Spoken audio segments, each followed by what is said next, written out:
1967, Kerner Commission report on urban disorder.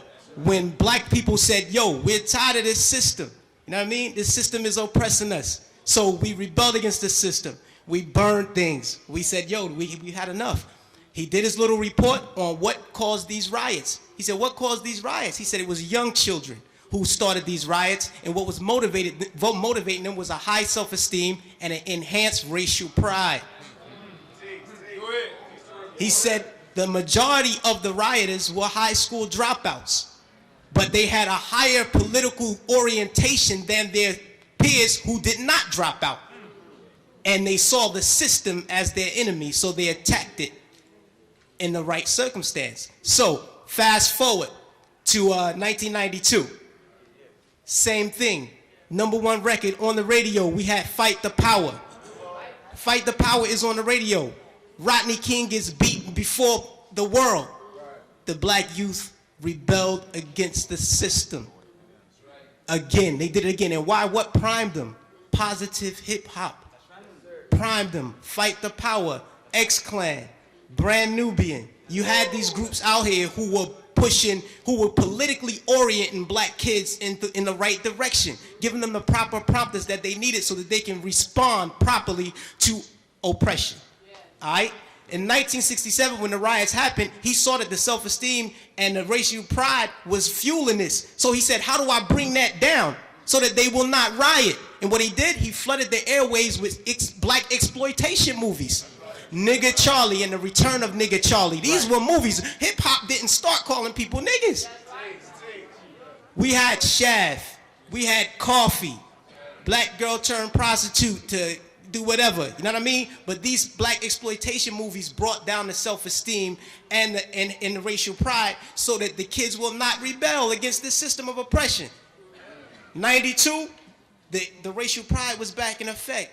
We had black kids going to Dr. Ben Yuckinen lectures. We were spending our money to go see Farrakhan speak as opposed to going to a strip club. This is where we were. The most coveted article of clothing was a historically black college or university sweater. We were motivating children towards positive attitudes and lifestyles. And when Rodney King got the beating, heads responded properly. Fast forward to our day. Sean Bell is shot 50 times in the street in New York by police officers. #1 song on the radio, Like a Lollipop. Nobody do nothing. Nobody respond to nothing. Trust me, trust me.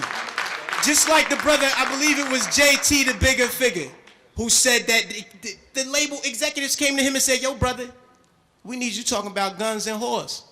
You know what I mean? That's right. That happens. I've been in those meetings with management and had to ask me, is what you're saying really what you believe so that we'll know how to market you properly? You know what I mean? This happens. Young Buck on his album, he has a song on his album that talks about police terrorism. The label said absolutely not. Jimmy Iovine said absolutely not. You cannot put that record on the album because it might create an atmosphere that might put police officers' lives in danger. Right. So they took the record off, but they let him keep the other 14 songs on the album that talked about killing black youth. So this is what we're dealing with. We're not dealing with a circumstance or consequence of history. You know what I mean? The environment that we're embedded in puts us in a situation where we feel we have to maneuver and play the game and water our message down. You know what I mean? But no, what happened was they intentionally shifted the paradigm to get us exactly where we are right now. Right now, we're feeding the prison industrial complex right now. Our kids are going to prison because they're promoting these records. They're promoting these records daily that send us to jail. You know what I mean? It's cool to go to jail. You know what I mean? They glorifying these things. And it's not the black youth. We're in a position where we get, like the brother said, the choice. You know, he said, yo, I chose the positive. So I didn't do it. But every youth is not going to take that route. I know I come from the projects. Grew up in the projects all my life. You know what I mean? And we're not turning down $500,000 to say nigga. We're not going to do it because we won't turn down $200 to take a package of crack from one corner to the next. You know what I mean? We living in a state of poverty and want of all things. So it's hard for us to make that. Our judgment is clouded.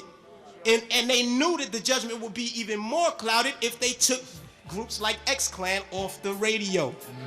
This is just what it is. And until we start to deal with the environment that's shaping the behavior, we'll never get to the next level.